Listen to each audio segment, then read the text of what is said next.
Hello everybody, I hope you're having a wonderful day, and today I would like to share with you all my final thoughts on the Cold Steel Knives FM1. This thing has been a genuine treat in the pocket. But first, I want to start off with saying I don't care for Cold Steel. It's not a brand that I have ever really put money towards, and this is the first thing I've ever actually bought. While I have handled a handful of common and also not so uncommon cold steel knives, I've already kind of made up my mind on it, of where they sit in the market. They definitely own their own little space for the interesting individuals.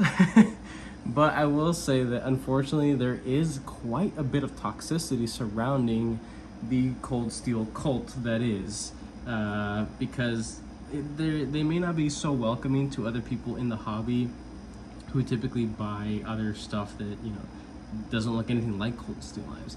A lot of the money seems to go towards their marketing and maybe not so much in upgraded materials. But this right here is an example that they may be headed towards a completely new idea when it comes to putting things out there.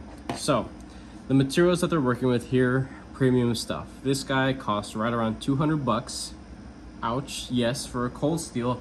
Yeah, that's kind of up there, but to most other people within, you know, the hobby, 200 bucks for S35VN and titanium with some light milling work, it's not a super uncommon space. And I personally have handled quite a bit of stuff within this general territory, and it is very enthusiast driven, absolutely. But you also have standards with every 50 to 100 bucks extra that's tacked onto an item. At least that's how I look at it. There are so many wonderful things about this thing that genuinely make it a wonderful user, something to fidget with as well, and you know, just the experience overall is wonderful. But there are a couple things here that I do want to drive home when it comes to this in comparison to other things within the hobby. Now, I don't really have anything that directly competes with this in my personal collection. The only thing I will be doing in a later video, I'm planning to do a side-by-side battle between the FM1 and the Vision FG by Civivi. Yes, completely different price points. The cold steel is twice as much in price, but is it twice as much in value? Well, that's to be determined in a later video. If you're interested in that, go ahead and subscribe and turn on your notification bell to see when I do drop new videos. It's kind of random when I do, so I'll get to it when I get to it. But that is the intention. That's the only real knife in my collection currently that I could say can really tackle this guy. So I do want to start off with, we could talk about the weight. We'll do some size comparison of 6 very wonderful and common knives within the hobby. 3.4, quite impressive for the overall size. This is actually what I would consider a full-size knife, not what most average cold steel fans would consider, because, you know, average cold steel fans, you know, consider a 24-inch overall length average carry, you know, possibly 5th pocket carry actually. So just poking fun, of course. I'm gonna do that this entire video because cold steel, the cult of cold steel, takes themselves way too serious. They're just knives, they're just tools. But when cold steel puts something out like this needs to be critiqued by somebody who actually cares about fit and finish, because this is $200, not, you know, 50, 60 bucks, and OS 10A and Rivalry. So let's start with some big guys first. This is Full Tie MSI. Manix 2 Lightweight Spyderco.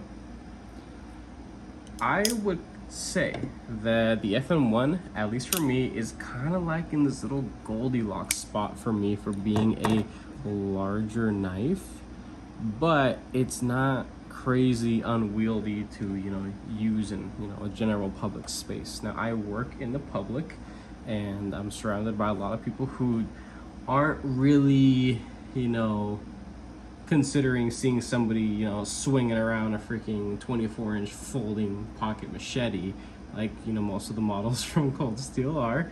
So this is something that won't scare a lot of people, and it looks good too. So again, bringing out the Vision FG, something of comparable blade shape, just a little bit different design, of course, is the CMB made Knife Predator. A little bit shorter overall, but not by much.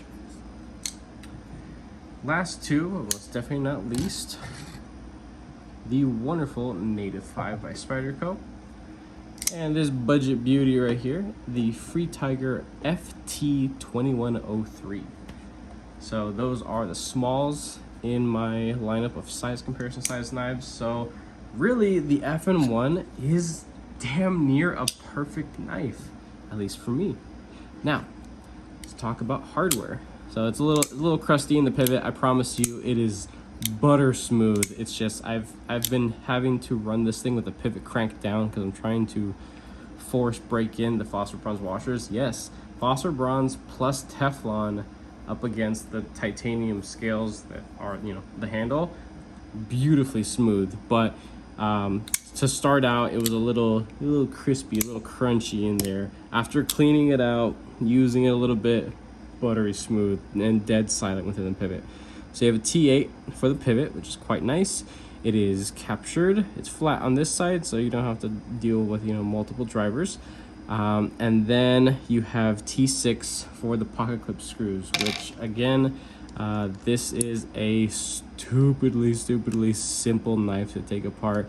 I'm not the biggest fan of T6, but the fact that it is really just for the pocket clip and you can reverse it, which is incredible because this is an ambidextrous style locking mechanism. This is called and referred to as the Atlas lock, which I think is really cool. But I will say that looking into some of the other knives with the new Atlas lock, I will say that this is the one with the most shallow engagement.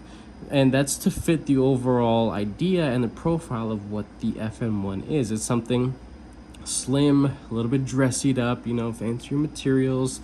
When you look at something else like the Engage or the Carve, or I believe there's what is it, the Mayhem, that giant freaking thing, and maybe I'm missing one or two other models that have this wonderful locking mechanism.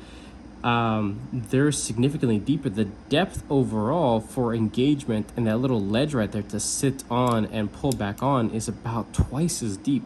That is way more surface area for comfortable disengagement. Now, I will be taking this apart just because I want to show you guys how simple this actually is. I do have a little YouTube short. I believe it was posted as a YouTube short, or it might even be, I might have accidentally posted it as a regular video, but I want to show you guys how freaking simple this thing is. And my phone may overheat because it's a hot one today, so there might be a little cut somewhere in this. I have a lot to say about this, a lot of good to say about it, and I kind of went back and forth battling with myself and thinking, like, you know, is it actually worth talking about? Is it worth the money? Yeah, this is worth every single penny, I will say. But with that being said, there are some things that are here that you know, could stand to be improved upon, mainly, you know, the fit and finishes. So this is about as far as I really need to take it apart. You have one side scale, the second, you can see this cool lock, and here's the blade, and of course the spring. You do not get a extra spring. You don't get any extras with this, which is kind of unfortunate. It is nice to have, maybe, you know, I mean, they could have included one extra spring, maybe an extra thing of phosphor bronze washers, or at least like the Teflon pieces, because they can get shredded up. There's one of them right there. There's some dog hair, don't worry about that. It's a little dirty, but I'm not gonna clean up or do anything crazy or reset this thing. But I just want to show you what this guy looks like on the inside. It is stupidly thin. Like, that's it. That's really it.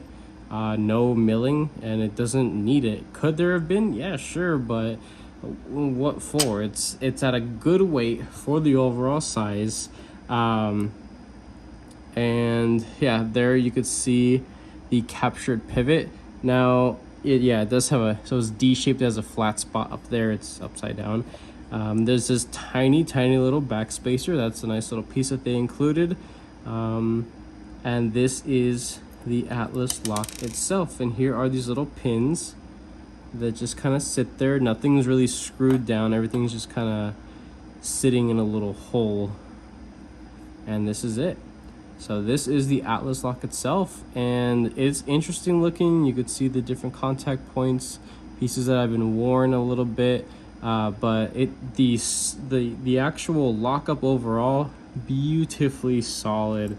It's just been a real treat to actually use and, you know, just take out and beat on. Of course, I don't abuse my knives, I use them, of course, but this is something in my collection that I have full confidence could stand up to some hairy, inappropriate tasks.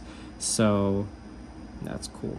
Here is the blade itself. You can see it has a beautiful stone wash. It is, you know, semi-reflective. It is S35VN, which can tarnish a little bit over time, but the polish over it will definitely help with any sort of patina. You see cold steel. This is a Taiwan product. So, and then FM1 over here. The cold steel knives, they're all about their marketing and their branding. I would really hope that if they start to come out with more premium things, that they kind of dial back on all the branding everywhere, because they have just so much of it all over the place. And I understand being proud of who you are and who you work for, but Jesus Christ. I mean, here on the Atlas lock itself is Cold Steel Atlas. It really didn't need to be there. It could have been on the inside just to keep things a little bit cleaner, or maybe it could have stayed there, like it could have been Cold Steel FM1 on the spine. Remove it from the blade, remove this stuff, or maybe just keep the Cold Steel logo. I mean, it looks kind of cool, right? But that is it. Now let's get this thing back together. It is very easy to do so. Sorry, I'm bumping the camera. Get this little spring, wedge it in there, pray to everything that it doesn't go flying as you pull back, set the blade. Come on, there we go. And you could see all that surface area of contact right there. That's what makes this thing so incredible. All right, let's go ahead and put this top scale on. Everything should click back into place rather securely. Yep, there we go. Let's get that pivot back on. So this is something that you can't really do much with, in the sense of maybe adding bearings for the future, because it is so damn thin. There really wouldn't be any way to apply those, unless in the future they make sort of, I think it would be absolutely awesome if they made a budget version of this with updated budget materials. I mean, it's cool to use G10. G10 at this thickness should be just fine. And then if they did the blade just as they do here with the finish, but maybe dial it back to Nitro V, 14C28N. You know, it'd be pretty awesome if they do CPM D2. That would be cool. I personally have never experienced CPM D2, but I'm sure it's significantly more affordable to get a hold of from a manufacturing and production standpoint than S35VN. That would be quite nice. And maybe mill some little pockets to accept some cage ceramic bearings. Now, does it need it for smoothness? Absolutely not. I mean, just take a look at that. Now, I do need to tune the pivot just a tiny bit, because this thing does have a lot of side-to-side play if you don't have it cranked down enough. Now, of course, with the washers, if you crank down too much, it gets a little too tight, a little too snug, and you won't be able to reliably and comfortably flip it. But right there feels pretty good. No side to side, up and down, god level, beautiful, love that. Now, one of the things that I do want to shit on is that the fact that I've done my absolute best to center this. It came, from what I remember, close to centered, but I think the pivot may have been a tad bit loose. So here I have the pivot tuned to where it should be. The action is wonderfully and snappy. It's not super drop shutty, but it's nice and smooth. It doesn't take too much risk to, you know, like swing it back down, but it's off-centered. And while it's not rubbing, it's something that at this price point is unacceptable. And I think that was, oh, another thing too. I've sharpened this twice now. This takes an incredible edge. I think I have I want to say like a 17 or 18 degree edge. It actually needs to be sharpened again just because I've been using it so much. It does look relatively clean and, you know, semi-reflective, but it definitely needs to be sharpened again, just so I can, you know, go back to, you know, using it and enjoying it, of course. But I will say that my sharpening experience of this was a little poor because I think the actual bevels are uneven. So one side is, I wouldn't say significantly taller than the other. It's quite unnoticeable. It's not going to affect you in actual use, of course. I mean, an edge is an edge, and as long as it's good, you're good to go. But, you know, coming from a perspective of, you know, fit and finish and quality and things like that at this price point, that's something that it's not too common anymore. So I would say like the last knife that was around 200 bucks that kind of had a wonky edge that I really noticed and, you know, kind of bugged me a little bit was maybe like a year and a half ago. Can't remember what it was, but this price point has moved up and advanced quite a bit in the tiny little details, and that's a tiny little detail that maybe the average cold steel person wouldn't really care about, but for somebody who wants to have a couple pieces of cold steel in their collection just for the variability in the collection, that is something that I will say is probably a very common issue when it comes to the production side or the finishing work of cold steel knives, putting the final cutting edge on their knives. I have worked on and sharpened a handful of cold steel knives that belong to friends or family members of mine, and I will say that the edges are wonky as all hell. The factory edge is great, but the actual execution of it, quite poor, honestly. I'm not a big fan of that, but because I have a good sharpening system, a dummy proof sharpening system, the Wicked Edge, while it is expensive, yes, it's super easy to use, it's super easy to reprofile. And once I finally had to reprofile this, when I went to go touch it up again, I knocked this thing out in like 5 minutes, and I went back to just, you know, loving it and using it and, you know, just having a good time overall.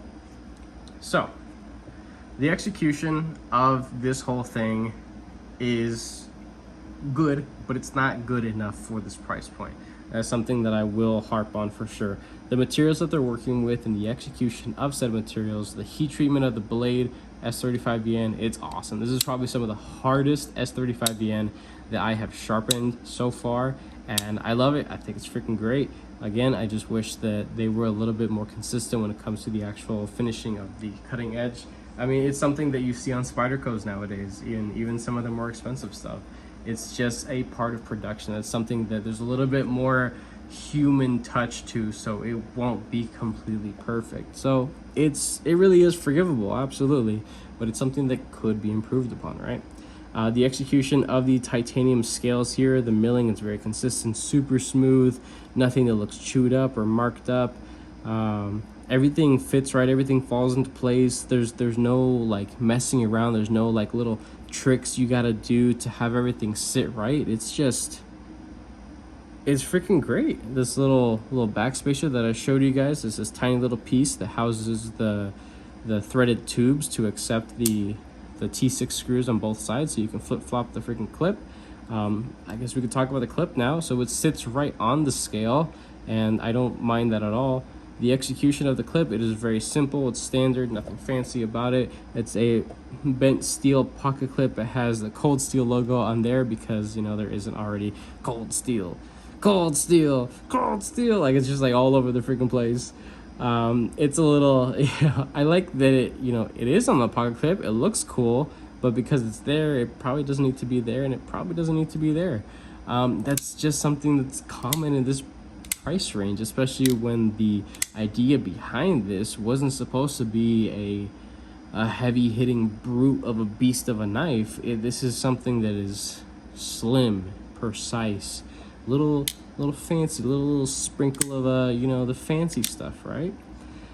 And while I do definitely appreciate everything that it is and the experience of taking it in and out of the pocket, it's wonderful. The clip, it's what I would consider a micro clip. It's pretty darn small. It's significantly less than half.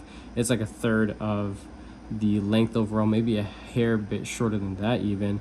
And it's great in and out of the pocket. If you have very thick pant material, that may be a little bit of a squeeze for you, possibly, but at least for me, jeans, work pants, work slacks, even some of my thicker jeans, I guess, I didn't have an issue at all, and it was wonderful. The clip doesn't snag at all. The bill isn't pointed up. It's actually slightly canted down, but even though the entry to the clip itself is a little bit snug, getting it in is pretty easy, so that was quite nice.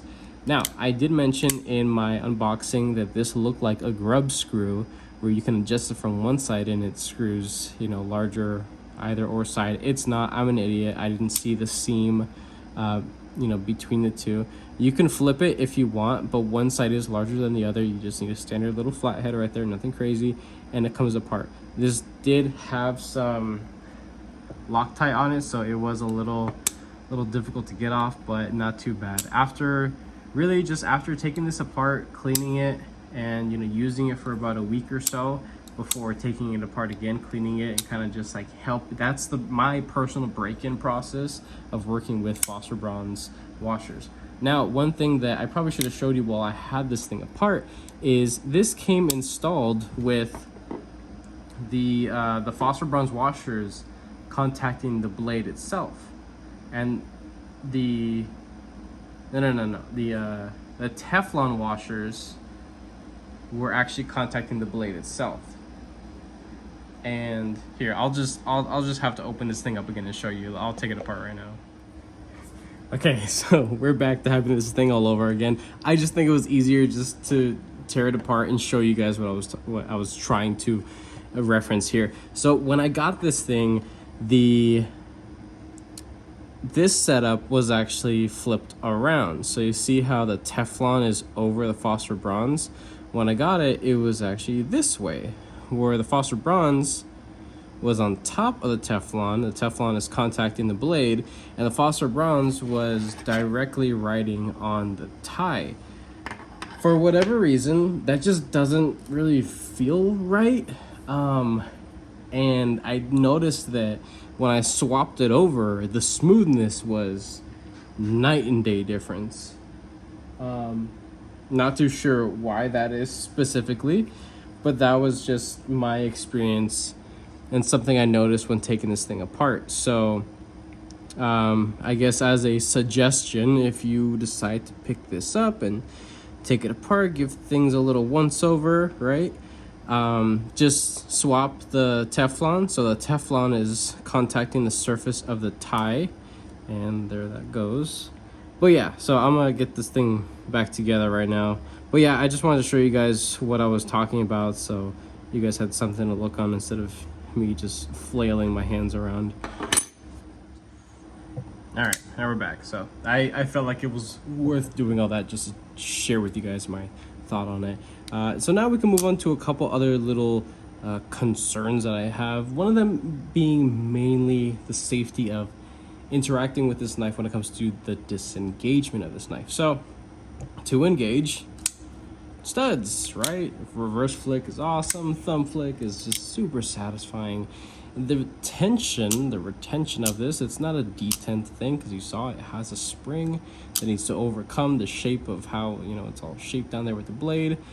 It's definitely a whole lot stronger and more aggressive feeling of a spring than something like the Vision FG, or maybe it's, I would say it's close to the strength, maybe even a little stronger than the spring that's utilized in the Manix 2 by Spyderco.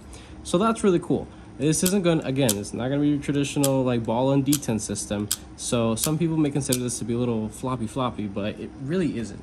If I shake this around, you could feel it rattle a little bit in your hands. You could hardly hear it, but you can't really get that blade to, like, you can't like flick it out, right? You could if you had a little bit more, you know, arm room, you could do that. But it is nice and safe. It's not just gonna come just flopping out like a freaking limp wiener. But another concern that I had was how this area is shaped right here. So as you can see that there's this little nub right here that, you know, it's comfortable down here. You can rest on that little nub right there, and that feels quite nice, right? But you can't go any further than that. So this is a really awkward little space, and some people may say that, oh well, while the handle is beautiful here, the blade is a little awkwardly shaped, mainly when it comes to the execution of this all down here, the plunge grind and the edge termination and all that. From a sharpening standpoint, a user standpoint, this is freaking awesome. This is excellent. Nothing is going to get in the way of you actually sharpening this on whatever stones, freehand, or guided system that you're working off of. But visually speaking, it's kind of ugly. Functionally speaking, it's great. From a safety standpoint, it's a little dangerous when you disengage in a certain way. Now again, anybody could say, well, just don't disengage that way.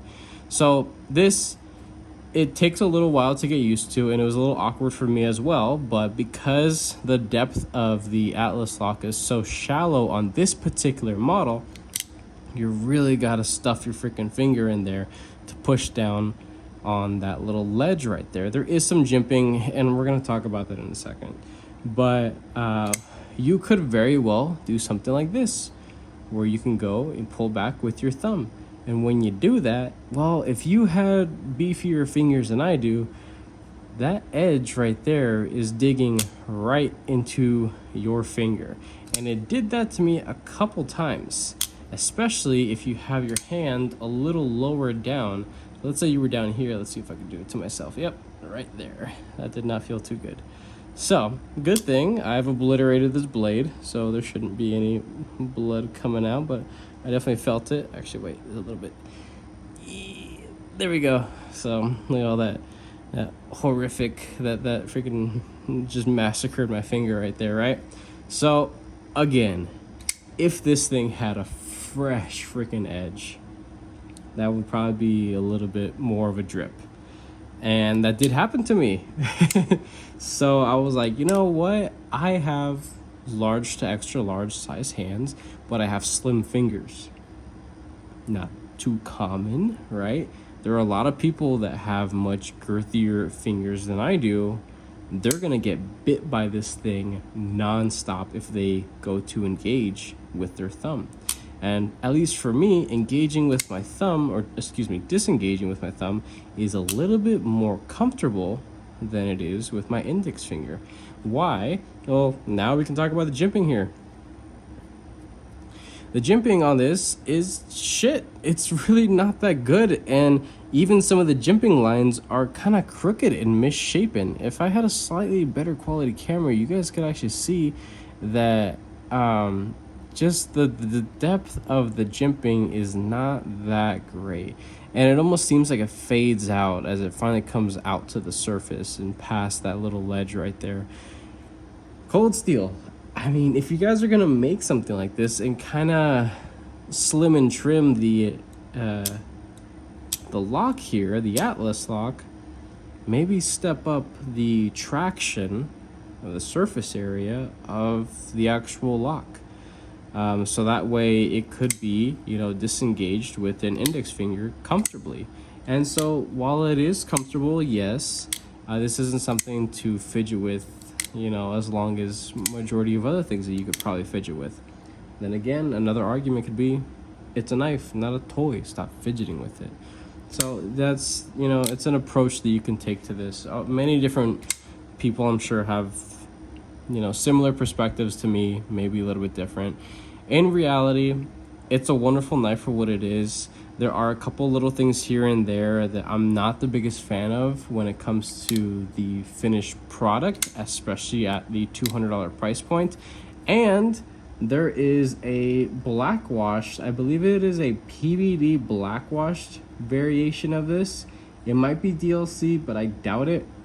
I think it's like 30 bucks more than this. So this is the all silver, and then there's the all blacked out.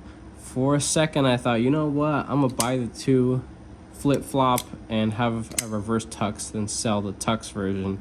But I wouldn't want to do that anymore, because then I'd be $400 at $430 in versus just the 200. And you know what? I'm fine with this. I've had my fun with it. I could say all the good that could be said about this, and I can now understand that Cold Steel is doing something really cool here, for sure. But they still gotta put a little bit more effort into the fit and finish work when it comes to, you know, the end result, the product. It's something that you guys spend your hard-earned money on, right? So is this something that I recommend? It's really hard to say yes. It's an awesome freaking design. It's a wonderful blade shape. It's on the larger, longer side. If you don't like slim and trim, this may not be for you, but it is very slim in hand. You feel it, but because everything is so well rounded off, it's good to go. This thing is really comfortable. No jimping on the spine, but you know, maybe they were trying to keep it a little bit more simplified, a little classy. But somebody else could say, well, maybe they just cheaped out. Maybe it really should have had some jimping there. And you know what? I think if it did have some jimping, that would have been nice. But really, realistically, I don't miss it so much. The spine isn't super crisp or anything because this was given a polish after the tumbling. So that feels nice. So yeah, I'd say that with this, Cold Steel is definitely entering to a new era. And I hope to see more out of this. And now, through handling something that's relatively on the pricier side from Cold Steel, I am actually really intrigued and considering picking up some of the other models that have been tried and true, some of the normal stuff. And that's another thing too. The title of my unboxing video saying Cold Steel finally made a normal knife. You're kidding yourself if you are a Cold Steel crackhead and you consider the average design of Cold Steel to be a normal, average, everyday, today knife, because they're not. All the marketing towards Cold Steel is for big, heavy use, super durable knives. The average knife doesn't have that kind of marketing towards it. It's more simplified. Other companies, they pivot from a position of an engineering standpoint when it comes to overall design, their fit and finish, the materials that they use, the quality, the execution, where it's produced from. Cold Steel has always been in the market as like the super hardcore brash, you know, side of the market. And that's completely okay. They own that side of the market. I wouldn't have it any other way. But I will say that there are plenty of other things that could stand up just as fine nowadays, but other companies still offer premium materials that maybe wouldn't cost as much. So for example, if, let's say, just throwing it out there, yes, while this is made in Taiwan, what if Kaiser, and maybe I'm not the biggest fan of Kaiser and I don't really care to promote their stuff too often. They make a lot of cool stuff, yeah, but if Kaiser made something like this, chances are the quality of the jimping here would have been fine. There may have been some jimping on the spine, and the edge from the factory would have been damn near perfect. And this probably would have been 30-40 bucks cheaper. 30-40 bucks nowadays, that's another little pocket knife that you can get to just throw around. So you'd be able to have a cool looking titanium premium material knife and then have a little fifth pocket little banger that you could just throw around. So that's kind of where I'm at when it comes to recommending this, that I feel like it is the slightest bit overpriced. Now that I have it in hand and all the time that I've spent with it enjoying it, I don't regret it. I don't regret buying it. I don't feel the sting of value or anything like that. But I will say that I I do expect at this price point for a couple little things to be damn near perfect. And that's not something that Cold Steel is known for, has ever been known for making things perfect. They do a lot of Chinese, Taiwan stuff. Yes, there are US produced things as well, but not a single thing could really compete with most of the other stuff in the average market. So Cold Steel knives are not normal knives. They're in a class all their own, and that's okay. So I definitely not gonna say that I'm gonna become like a huge Cold Steel fanboy. They definitely have their place now in my collection, and you know what, they have my attention when it comes to this premium one here. I still believe that it would be a awesome addition to the lineup if they made a budget version of this. At this thickness of scales, G10 would be just fine. Like, just stay away from the Grivory stuff unless you're able to do like a steel linered inset Grivory version, but there might be a little bit too much, I guess, engineering involved with that. But if they just did G10 and maybe CPMD2, 14C28N, 154CM, freaking VG10 even. I mean, I'm not the biggest fan of VG10, and I also haven't experienced a whole lot of it either, but for things that we know Cold Steel can work with, this deserves to be brought to the masses in a more affordable variation, because when I've shown this off a couple times, there are a handful of people that have chimed in the comments respectively and have stated $200, that's a lot of money. And that's completely okay. Everybody's financial situation is completely different. And then an extra, $30 just for a black variation of this? Me.